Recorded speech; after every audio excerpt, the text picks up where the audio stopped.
What's going on, everyone? Chris here with Clutter Reduction Junk Removal, where we talk about the ups and downs of having a solo owner-operator junk removal business. And today we are going to do a few things on the task board.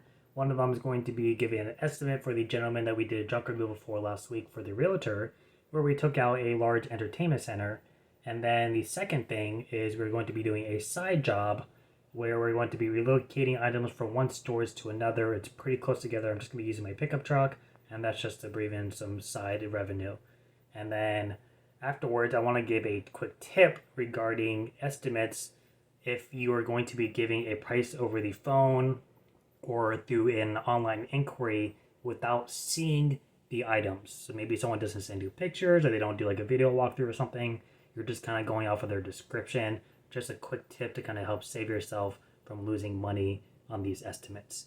And then at the end, this last weekend, we went ahead and did a 5K race at our county's landfill, and we got to talk with the SWA guys, and they brought us on a tour where we went to go see the pit, is what they call it, where basically if you go to a transfer station to drop off your hauling, those big semis they fill up and then bring to the county landfill, they go drop it off, and basically it all gets burned and then separated.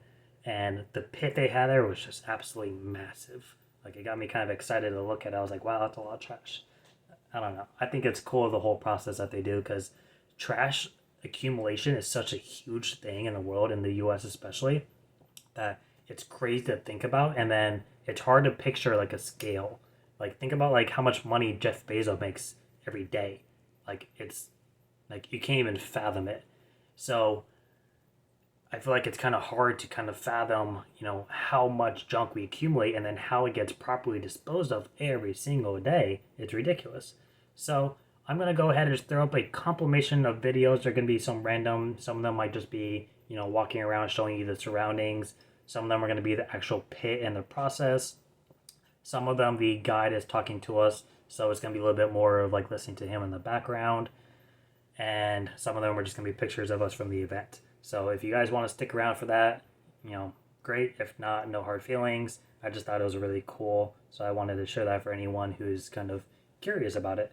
But we're going to go ahead and head off to this estimate, and I will see you guys after.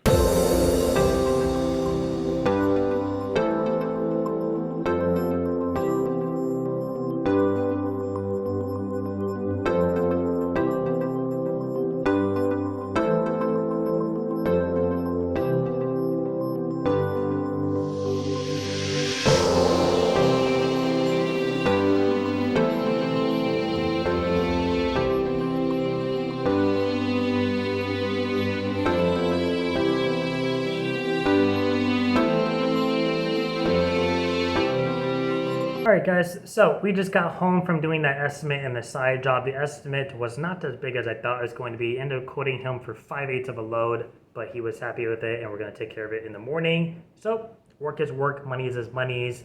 Every client is a potential repeat and a referral and a good review, so always remember the 3 R's.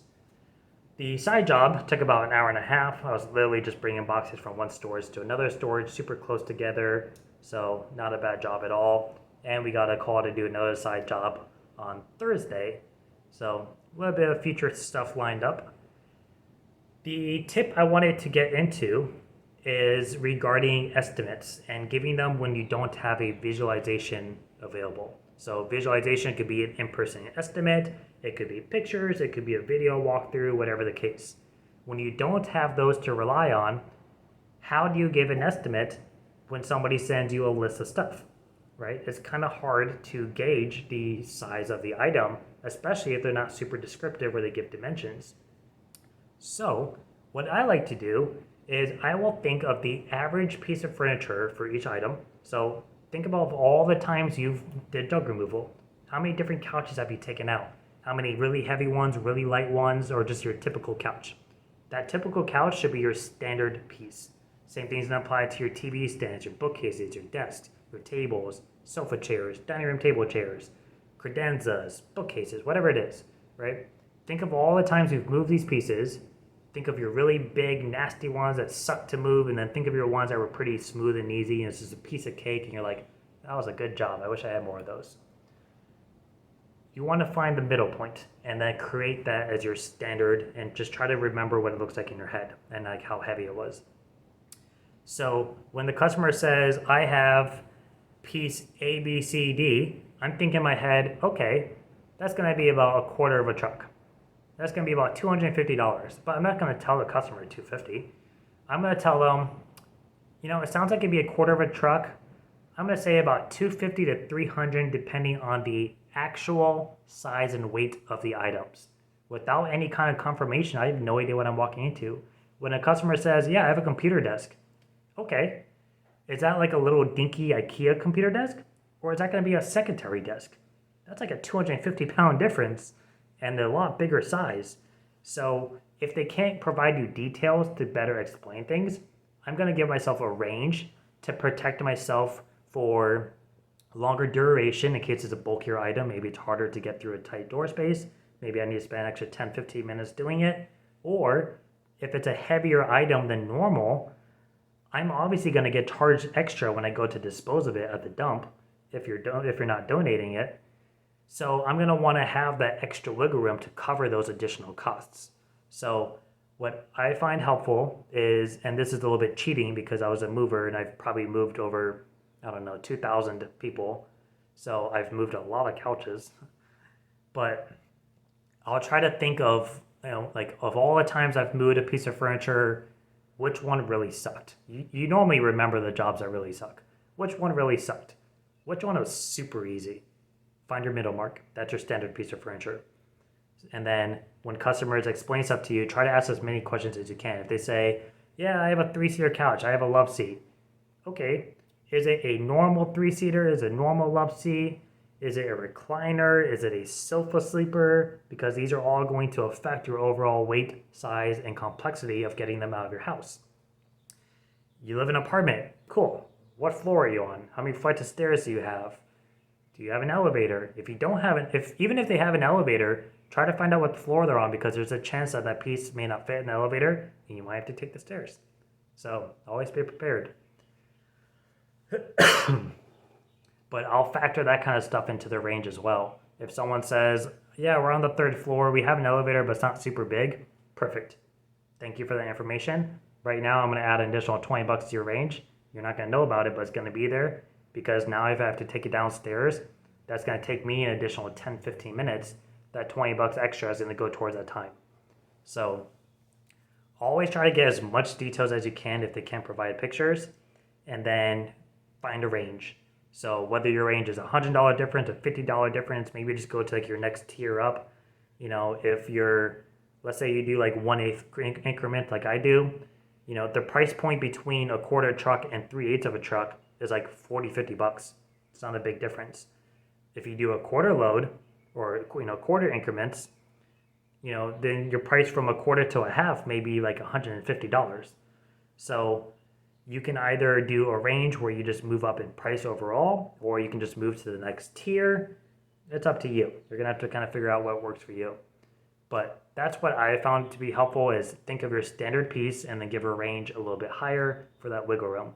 So hopefully that tip helps. This is not my first time recording this clip. My mover side of me will kick in and I'll get into super detail and it ends up being a really long video. So I'm trying to keep it kind of simple and not so complicated. So if I did overcomplicate it, feel free to comment down something or message me on Instagram and I can send you pictures of like the differences I'm talking about. If I didn't answer it here, I will answer it somebody else if I can. But that is what I like to do, and that's what's helped me. It's definitely saved my butt in the past with going to places and it's like, this is not what I thought you had. This is a lot bigger, a lot heavier. This is gonna suck being here by myself.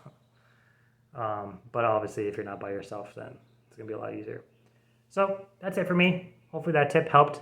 And then I'm going to throw up those clips from the SWA after this. So if you want to stay tuned to check that out, you're welcome to. If not, I will not be upset. But that is it for me. Hope you guys have a great rest of your day, and I will see you later. Thanks for watching. Bye.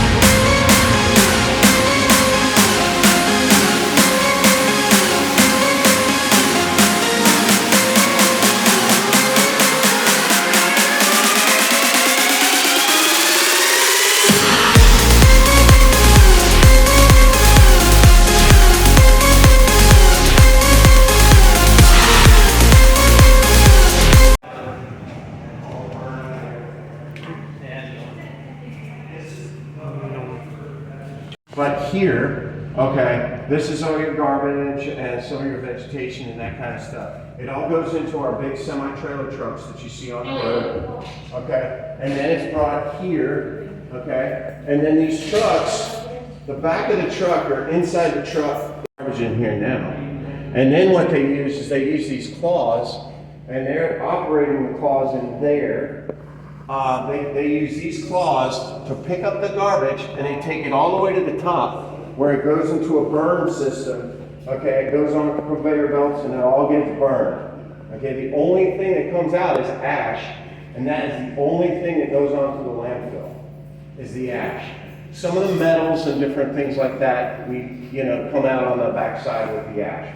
So you'll have ash and stuff that doesn't burn, and then, that'll go on the landfill as well. So, but that's the whole process. How deep is the pit? What's that? How deep is the pit? Don't know the answer to that. I'm not an educator, I'm one of the video guys, but I've been here 20 years. So I saw them build this about 7 years ago. This one's a little bit different because it's it's an air condenser that cools it. Okay, the other one over there is a water condenser. There's some differences. This is also a lot bigger. But we have 2 waste energy facilities. Yeah, the garbage is the way the fuel is, and then we convert it to electricity. Oh, well, it just started burning, and the fire is constantly burning, so we add the big cost and then